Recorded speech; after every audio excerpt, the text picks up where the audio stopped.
کمال صاحب کی رہائش گاہ کی طرف جاتے ہوئے میرے دل سے لگاتار بس ایک ہی دعا جاری رہے کہ بخت خان خیر خیریت سے ہو۔ کمال صاحب کو میرے آنے کی اطلاع ملی تو وہ دروازے تک دوڑے چلے آئے۔ کہاں رہ گئے تھے میاں؟ بڑی راہ دکھائی تم نے، معذرت چاہتا ہوں۔ کچھ دھاگے ایسے الجھ گئے تھے جنہیں سلجھانے میں کئی ہفتے لگ گئے۔ کمال صاحب نے غور سے میری طرف دیکھا۔ جانتا ہوں، تمہیں قتل کے الزام سے باعزت بری کر دیا گیا ہے۔ ویسے اگر وہ تمہیں بری نہ بھی کرتے تو میرا دل کبھی یہ مان نہیں سکتا تھا کہ تم قاتل ہو۔ میں نے گہری سانس لی، گویا انہیں میری ساری حقیقت پتہ چل چکی تھی۔ میں آپ کے پاس اپنے ایک ساتھی کو بطور امانت چھوڑ گیا تھا، امید ہے اس کی حالت اب بہتر ہوگی۔ کون؟ بخت خان؟ وہ تو تمہاری گرفتاری کے اگلے روز ہی یہاں سے چلا گیا تھا۔ میں نے اسے روکنے کی بہت کوشش کی کہ وہ میری پناہ میں ہے اور اسے ہرگز پریشان ہونے کی ضرورت نہیں، مگر وہ بڑا وزادار بندہ تھا۔ اسے میری عزت اور وقار کا اپنی جان سے زیادہ خیال تھا۔ تمہارے لیے ایک خط دے گیا ہے وہ۔ کمال صاحب میز کی دراز کی طرف بڑھے، پھر انہیں اچانک ایک خیال آیا۔ ارے ہاں، تمہارے جانے کے بعد ایک بزرگ بھی تمہاری تلاش میں یہاں تک آئے تھے۔ کیا بھلا سا نام بتایا تھا؟ ہاں، یاد آیا، سلطان بابا۔ میرے ہاتھ سے پانی کا گلاس چھوٹ گیا۔ کمال صاحب کی زبان سے سلطان بابا کا نام سن کر میرے ہاتھ میں پکڑا پانی کا گلاس گر کر ایک چھناکے سے ٹوٹ گیا۔ کیا؟ سلطان بابا؟ یہ آپ کیا کہہ رہے ہیں؟ کمال صاحب میری حالت دیکھ کر گھبرا گئے۔ ہاں، یہی نام بتایا تھا انہوں نے۔ عجب نورانی چہرہ تھا ان کا۔ میں تو ابھی تک ان کی شخصیت کے سحر سے نکل ہی نہیں پایا۔ تم انہیں کیسے جانتے ہو؟ میں چپ رہا۔ میں اب کمال صاحب کو کیا بتاتا کہ سلطان بابا کو مجھ سے بچھڑے اور اس دار فانی سے کوچ کیے کئی سال ہو چکے تھے۔ البتہ میری یادوں میں وہ آج بھی روز اول کی طرح جیتے جاگتے اور ہنستے مسکراتے موجود رہتے تھے، مگر وہ مجسم یہاں کمال صاحب کے دروازے پر کیوں کر آ سکتے ہیں؟ اور پھر انہیں میری تلاش میں کہیں جانے کی ضرورت ہی کب تھی بھلا؟ وہ تو ہر لمحہ ہر پل میرے ساتھ ہی رہتے تھے۔ کمال صاحب نے جو حلیہ بتایا وہ 100% سلطان بابا کے حلیے پر پورا اترتا تھا۔ میرے دل اور دماغ کی حالت بیان سے باہر تھے۔ کوئی پیغام دیا میرے لیے؟ سلطان بابا نے؟ میرے لفظ ٹوٹ رہے تھے۔ ہاں، مگر کچھ زیادہ نہیں۔ کہنے لگے کہ تم لوٹو تو تم سے کہوں کہ تم اپنا سفر جاری رکھو، جلد ملاقات ہوگی سلطان پور میں۔ میں نے جلدی سے پوچھا، مگر یہ سلطان پور کہاں ہے؟ مجھے تو آس پاس اس نام کا کوئی قصبہ یا ضلع دکھائی نہیں دیا، نہ ہی میں نے کبھی اس علاقے کا نام سنا ہے۔ ٹھیک کہہ رہے ہو تم عبداللہ میاں، میں خود بھی یہی سوچ سوچ کر ہلکان ہوتا رہا کہ یہ علاقہ کہاں ہو سکتا ہے۔ پھر مجھے خیال آیا کہ ہو سکتا ہے یہ گاؤں سرحد پار کے کسی علاقے میں ہو۔ میں خاموش رہا۔ کمال صاحب نے میری ابتر حالت دیکھی تو مجھے آرام کا مشورہ دینے لگے، مگر میرے ذہن میں ابھی اور بہت سے سوالات باقی تھے۔ کمال صاحب نے مجھے بتایا کہ انہیں میری گرفتاری کے اطلاع اگلے روز ہی مل گئی تھی، اور اسے پہلے کہ وہ بخت خان سے کچھ پوچھتے اس نے خود ہی اس رات کمال صاحب کو اپنی ساری حقیقت آ کر بیان کر دی۔ کمال صاحب نے اسے یقین دلایا کہ جب تک وہ کمال صاحب کی پناہ میں ہے اسے کوئی خطرہ نہیں ہے، مگر بخت خان کو یہ گوارا نہیں تھا کہ اس کا محسن اس کی وجہ سے کسی پریشانی کا شکار ہو، اس لیے وہ اگلی رات ہی بنا کچھ بتائے کمال صاحب کا گھر چھوڑ گیا۔ البتہ پہلی رات اسی آتش دان کے سامنے ساری رات بیٹھے آگ تاپتے اپنی زندگی کی کہانی سنا دی تھی۔ آج ویسی ہی ایک سرد رات تھی۔ ہم دونوں اسی آتش دان کے سامنے بیٹھے ہوئے تھے اور ہر وقفے وقفے سے بادلوں کی گرج اور بجلی کی چمک موسلا دھار برستی بارش کی خبر دے رہی تھی۔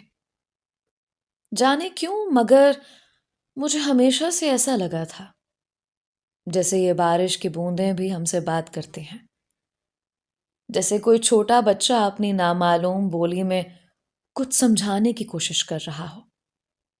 انجانی کہانیاں سناتی یہ ٹپ ٹپ کی بولیاں کمال صاحب نے جب بخت خان کی کہانی سنانا شروع کی تو باہر برستی بوندوں کا جل ترنگ بھی دھیان سے یہ داستان سننے لگا۔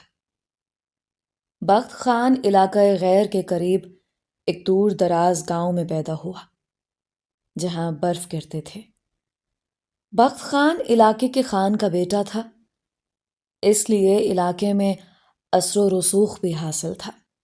وہ بچپن سے لے کر لڑکپن تک ناز و نعم میں پلا بڑھا، مگر مدرسے سے لے کر ہائی اسکول تک اس کا بس ایک ہی دوست بن پایا جس کا نام تھا رقیب خان، جو خود بھی علاقے کے سب سے بڑے زمیندار کا اکلوتا اور لاڈلا بیٹا تھا۔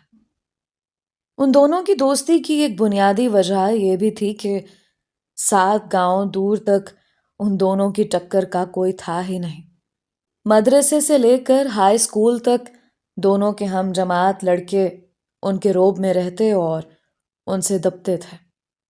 دباؤ اور عمارت و رتبے کے اثر تلے غلامی تو ہو سکتی ہے مگر دوستی نہیں۔ البتہ بول چال بظاہر سبھی ہم جماعتوں سے رہتی تھی اور وہ سب مل کر کھیل تماشوں میں حصہ بھی لیا کرتے تھے۔ لڑکپن بیتا اور جوانی آئی تو مشغلے بھی بدلنے لگے۔ بخت خان کو قدرت کی صنائی بھانے لگی اور وہ گھنٹوں گاؤں سے باہر شور مچاتے جھرنوں کے قریب بادلوں تلے بیٹھا پہاڑوں کی سرگوشیاں سنتا رہتا تھا۔ رات ہوتی تو وہ اپنے ڈیرے کی چھت پر اپنا پسندیدہ ریڈیو ٹرانزسٹر لیے بان کی وسیع چارپائی پر گول تکیے سے ٹیک لگائے لیٹے گانے سنتا رہتا۔ ریڈیو سیلون سے فرمائشی گیت نشر ہوتے اور بخت خان رات گئے تک ان سریلی آوازوں کے سنگم میں کھویا رہتا۔ اسے یوں لگتا تھا جیسے تصویر سے بھی بڑا تخیل اس چھوٹے سے ایک بینڈ کے ریڈیو کے ڈبے میں بند تھا۔ بخت خان کے ریڈیو سے ابھرتے گیتوں کا سنگیت ہوا کے دوش پر پھیلتا تو رات کا سناٹا بھی کسی مدھر سر میں ڈوبا محسوس ہونے لگتا۔ البتہ اس کے جگری یار رقیب خان کے معمولات کچھ جدا تھے۔ اسے شکار کا شوق تھا۔ ہفتوں وہ علاقے کے سنگلاخ پہاڑوں اور جنگلوں میں بھڑکتا رہتا اور گھر واپسی پر اس کی پرانی ولیز جیپ بھیڑیے کی کھالوں اور شکار کیے جانوروں کے سروں سے بھری ہوئی ملتی۔ دونوں کی دوستی البتہ اب بھی ویسی ہی مثالی تھی۔ ملاقات چاہے ہفتوں بعد ہوتی مگر جب بھی وہ دونوں ملتے آس پاس کی فضا گھنٹوں ان کے کہکوں سے گونجتی رہتی تھی۔ رقیب خان دوست کو تانے دے کر اکساتا کہ یہ کیا وہ 24 گھنٹے اپنا محبوب ریڈیو کانوں سے لگائے رکھتا ہے۔ اگر زندگی کا لطف اٹھانا ہے تو بخت خان بھی شکار پر نکلے۔ مردوں کے ہاتھ میں بندوق اچھی لگتی ہے، سازوں کا ڈبہ نہیں۔ مگر بخت خان ہنس کر رقیب خان کی باتوں کو ٹال دیا کرتا تھا۔ اب وہ اسے کیسے سمجھاتا کہ یہ چھوٹا سا ریڈیو جسے رقیب خان سازوں کا ڈبہ کہتا تھا بخت خان کو کتنے جہانوں کی سیر کروا دیتا ہے۔ باتیں، تبصرے، خبریں، سیرین میں دنیا جہاں کے قصے۔ نغموں کی گیت مالا، فرمائشی خط، گانے اور جانے کیا کیا۔ مگر بخت خان خود یہ نہیں جانتا تھا کہ رات گئے اس کے ڈیرے کی چھت سے فضا میں بکھرتے یہ گیت اسی کے گاؤں میں دور پہاڑوں کے دامن میں بسے ایک چھوٹے سے گھر کی مکین کے دل کو اتھل پتھل کر جاتے ہیں۔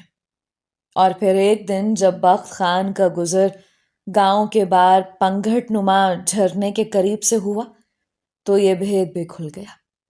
جب پلوشا کی سہیلی نے پانی بھرتی پلوشا کو کوہنی مار کر متوجہ کیا، وہ جا رہا ہے خان کا بیٹا جو ساری رات ریڈیو پر نغمے سنتا ہے، اور جھونگے میں تم بھی سن لیتی ہو۔ کچھ سرگوشیاں صرف سرگوشی نہیں رہتے، دلوں کی آواز بن جاتے ہیں۔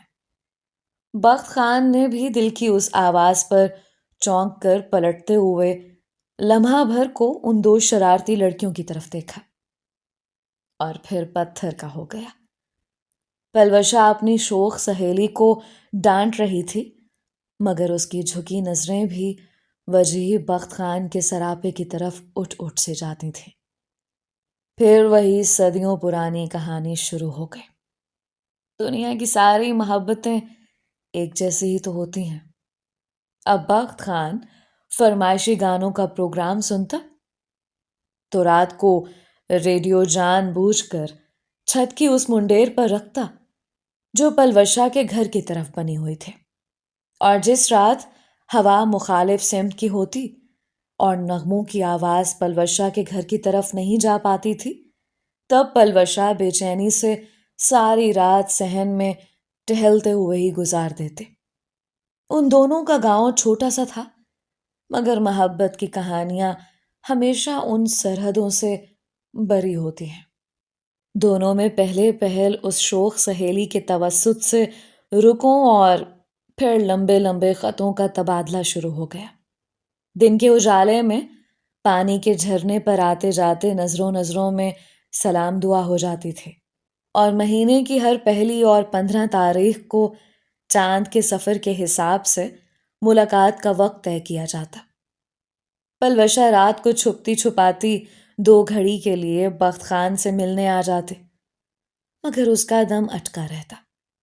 مگر ملاقات ختم ہو جانے کے بعد بھی دونوں کے خیال اور احساس کی ملاقات جاری رہتے۔ رقیب خان نے اپنے جگری دوست کی یہ غائب دماغی نوٹ کر لی، اور بخت خان کو یار کے اصرار پر دل کی بات بتانا ہی پڑی۔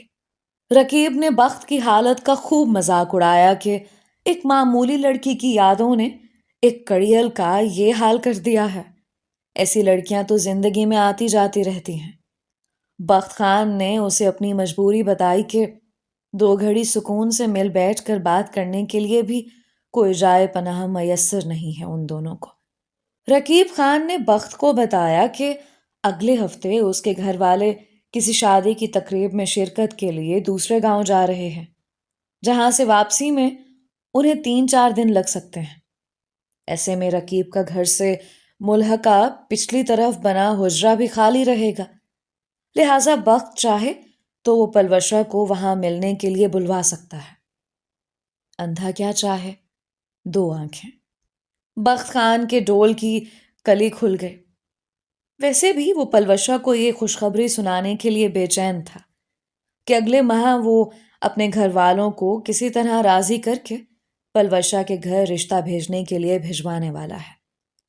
سرما کا موسم تھا، اور سردیوں کی شام تو عصر ڈھلنے سے پہلے ہی اترنے لگتی ہے، مگر آنے والی جمعرات جب پلوشا کو بخت خان سے ملنے کے لیے آنا تھا، اس روز صبح ہی سے آسمان پر گھنے گلابی بادلوں کی دھند چھا گئی، اور دوپہر سے پہلے برف کے موٹے موٹے گالے آسمان سے گرنے لگے۔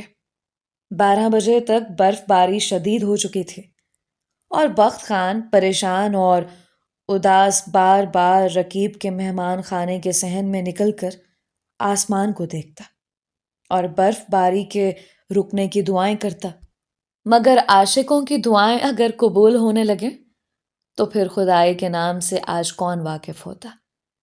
دوپہر تک قریباً 1 فٹ برف پڑ چکی تھی۔ دوپہر ڈھلنے تک بخت خان پلوشا کی آمد سے مایوس ہو چکا تھا۔ ایسے طوفانی موسم میں پلوشا کا گھر سے نکلنا ناممکن تھا۔ رقیب خان نے بخت کو روکنے کی بہت کوشش کی کہ اس طوفان میں اب گھر واپس جانے کا کیا فائدہ، مگر بخت خان کا دل محبوب کی جدائی میں بے قرار تھا۔ ایک جگہ ٹک کر کیسے بیٹھا رہتا؟ بخت نے رقیب سے کہا کہ وہ کسی بہانے سے پلوشا کے گھر کی طرف پھیرا ڈال کر حالات کا جائزہ لینا چاہتا ہے۔ بخت خان کے جانے کے بعد رقیب نے دروازہ بند کیا اور اندر کمرے میں آ کر آتش دان کی بجھتی آگ سلگانے کے لیے اسی میں لکڑیاں ڈالنے لگا۔ برف باری رکنے کا نام ہی نہیں لے رہی تھی۔ تبھی کچھ دیر بعد مہمان خانے کے دروازے پر کسی نے ہلکی سی دستک دی۔ رقیب کے ہونٹوں پر مسکراہٹ آ گئی۔ وہ جانتا تھا کہ اس کا بے چین دوست گھر جا کر بھی وہاں سکون سے ٹک نہیں پائے گا۔ رقیب طویل صحن میں گری تازہ برف کے اوپر قدموں کے نشان ثبت کرتا ہوا دروازے تک پہنچا، اور اس کے دروازہ کھولتے ہی سیاہ شال میں لپٹی کوئی ریشم کی گٹھڑی سی تیزی سے اندر داخل ہو گئی۔ اس کے لمبے پراندے کی جھنکار نے جیسے موسم میں ایک جل ترنگ سا بکھیر دیا، اور اس کے کومل وجود کی خوشبو سارے صحن میں پھیل گئی۔ وہ بہت گھبرائی ہوئی تھی۔ رقیب نے اسے دیکھا تو نظریں ہٹانا مشکل ہو گیا۔ اس کے چہرے کا نور اور سیاہ چادر میں لپٹے روپ کا چندن پل بھر میں رقیب کے گھر اور نظر کو خیرہ کر گیا۔ رقیب سوچ بھی نہیں سکتا تھا کہ اس کے چھوٹے سے گاؤں میں حسن کا اتنا بڑا خزانہ کہیں چھپا بیٹھا ہے۔ پلوشا رقیب کو دیکھ کر گھبرا گئے۔ وہ میں بخت خان، رقیب نے جلدی سے اسے تسلی دی۔ ہاں، تم اندر بیٹھو، میں اسے بلاتا ہوں، وہ تمہارے گھر کی طرف ہی گیا ہے۔ پلوشا نے واپسی کے لیے قدم بڑھائے۔ نہیں، میں جاتی ہوں۔ ٹھیک اسی لمحے بخت خان برف کے گالوں میں اٹا وہاں پہنچ گیا، اور پلوشا کو دیکھ کر اس کا مایوس چہرہ کھل اٹھا۔ میں جانتا تھا تم ضرور آؤ گی۔ پلوشا شرما گئے۔ رقیب نے ان دونوں کو اندر بیٹھنے کا کہا اور خود چائے بنوانے کے بہانے وہاں سے نکل آیا۔ پلوشا بخت کے پیچھے چھوٹے قدم اٹھاتی مہمان خانے کی طرف بڑھے تو اس کی پازیب کی دھیمی جھنکار نے رقیب کو پلٹ کر دیکھنے پر مجبور کر دیا۔ وہاں اندر آتش دان کے پاس بیٹھی پلوشا کو گھر واپسی کی جلدی تھی، اور وہ بخت کی منت کر رہی تھی کہ آج کی ملاقات بس اتنی ہی سہی۔ دونوں نے ایک دوسرے کو جی بھر کر نہیں دیکھا تو کیا ہوا، وہ پھر ملیں گے، اور بخت مسلسل اسے چند لمحے اور رکنے کی ترکیبیں کر رہا تھا۔ اور ٹھیک اسی وقت باہر صحن کی پرلی طرف بنے برآمدے میں کھڑا رقیب اپنے اندر ابلتے جذبات کے طوفان کو سرد کرنے کی ناکام کوشش میں مصروف تھا۔ اس نازک سی لڑکی کے ایک ہی جلوے نے پل بھر میں رقیب خان کا اندر جلا کر بھسم کر دیا تھا۔ وہ جانتا تھا کہ لڑکپن سے لے کر اب تک گاؤں کی بہت سی لڑکیاں بخت خان کو دیکھ کر آہیں بھرتی رہی ہیں، اور ان میں سے چند ایک کے خط اور جوابی رکے تو ان دونوں نے مل کر لکھے اور پھر پڑھ کر زوردار کہکے بھی لگائے تھے۔ رقیب کو اس عشق و محبت کے کھیل سے کبھی زیادہ دلچسپی رہی نہیں تھی، مگر آج اس کے اندر کا الاؤ پوری شدت سے بھڑک اٹھا تھا۔ اس کے قدم بار بار مہمان خانے کے آتش دان والے کمرے تک بڑھتے، اور پھر وہ دوبارہ برستی برف میں اپنے قدموں کے انہی نشانوں پر واپس لوٹ آتا۔ بخت خان اور پلوشا باہر کے طوفان سے بے خبر اندر گرم آگ کے قریب بیٹھے کسی اور دنیا میں گم تھے۔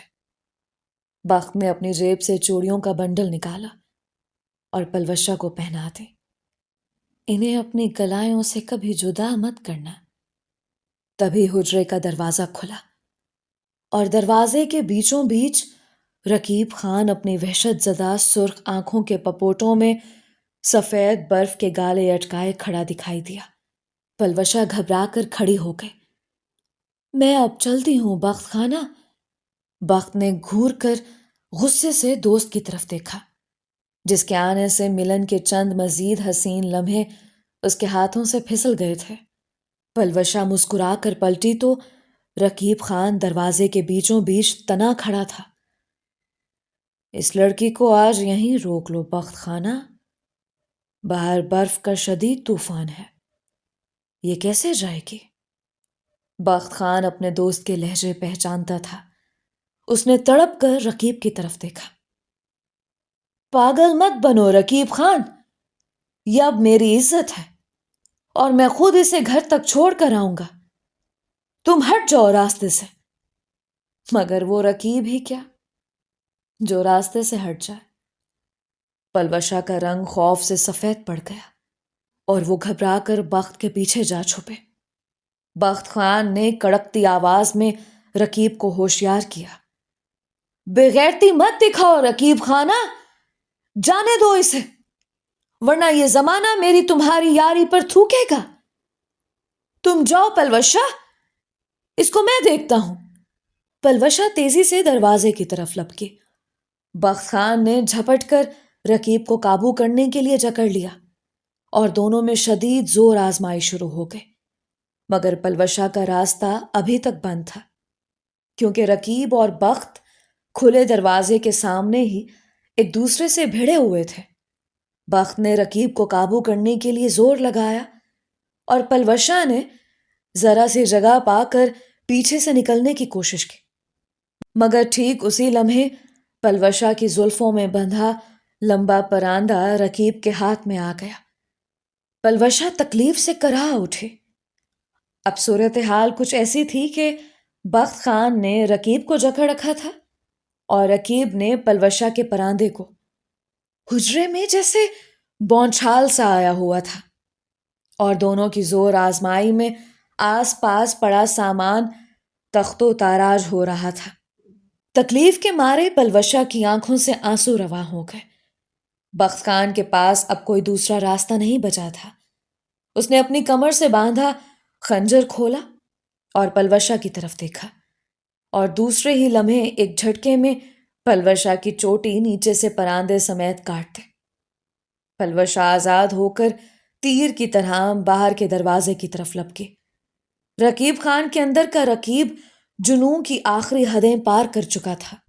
وہ پلوشا کو جھپٹنے کے لیے اس کی طرف بڑھا۔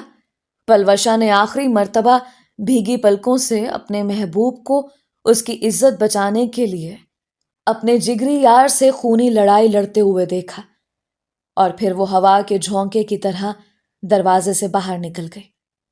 رقیب خان اپنی ہی جھونک میں تیزی سے باہر جھپٹنے کی کوشش میں بخت خان کے ہاتھ میں کھلے خنجر کے اوپر پورے وزن سے ایسے گرا کہ لمحے بھر میں تیز دھار فولاد اس کے دل کے آر پار ہو گیا۔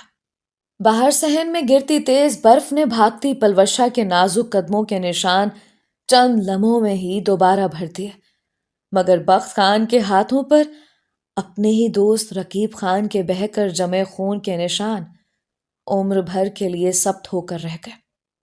بخت خان کے ہاتھ میں ابھی تک پلوشا کا کٹا ہوا آدھا پراندہ موجود تھا، جسے بخت خان نے وہیں حجرے کا کچا فرش کھود کر دبا دیا۔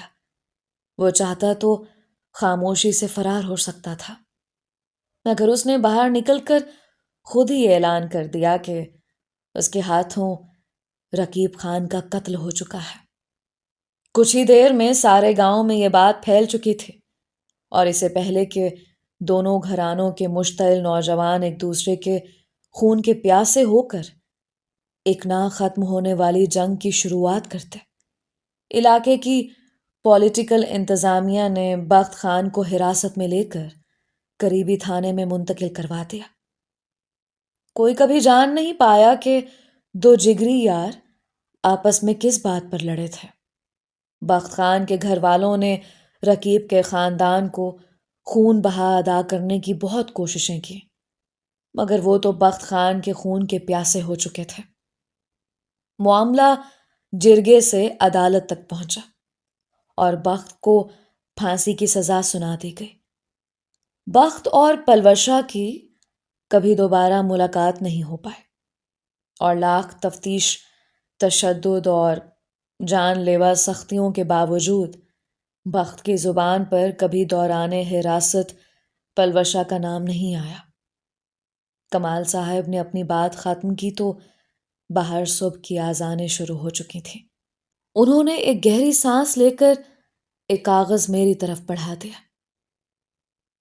یہ خط تمہارے لیے بخت خان دے گیا تھا، پڑھ لو۔ میں نے کانپتے ہاتھوں سے تہہ کیا ہوا کاغذ کھولا۔